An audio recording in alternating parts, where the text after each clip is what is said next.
जेजू कुर्सार आपलो प्राण सोडचे आदी सगळीं कामां शांती पावली. देखीक ताणें मनशाकुलाची सोडवण केली. परत आमकां आपल्या बापाच्या कोपान एकठांय केली. चोराक सोद बसयलो. कुडींतले रोगत आनी उदक व्हांवयलें. मनशाकुलाक बक्षी आनी शेवटाक आपली आवयक आपल्या शिसाचेर आधीन केली. हे सगळें जेजून केलें कित्याक ती बापाची येवजण आसली आनी मनशा कुळाचे सोडवणे पासून तें घडोवपूच जाय आसलें. आमचे पवित्र सोबेन साबीण मायक आमची आवय म्हूण वावरतान मानून घेतल्या. ती जेजूची आवय आसली. कुर्सा मुळार ती शिसाची आवय जाली आनी सेनेकांत ती पवित्र सोबेची आवय जाली.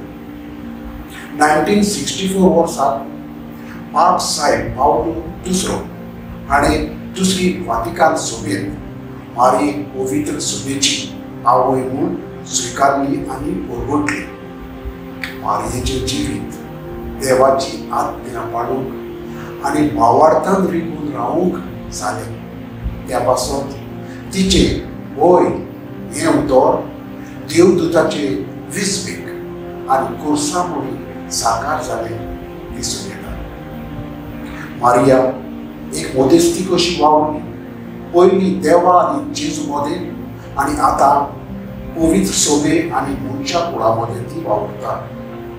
सायबीण माय आयज पासून मनशा कुळाचे गरजेक पावता आनी आज्ञा पाळूंक आमकां स्फूर्ती दिता.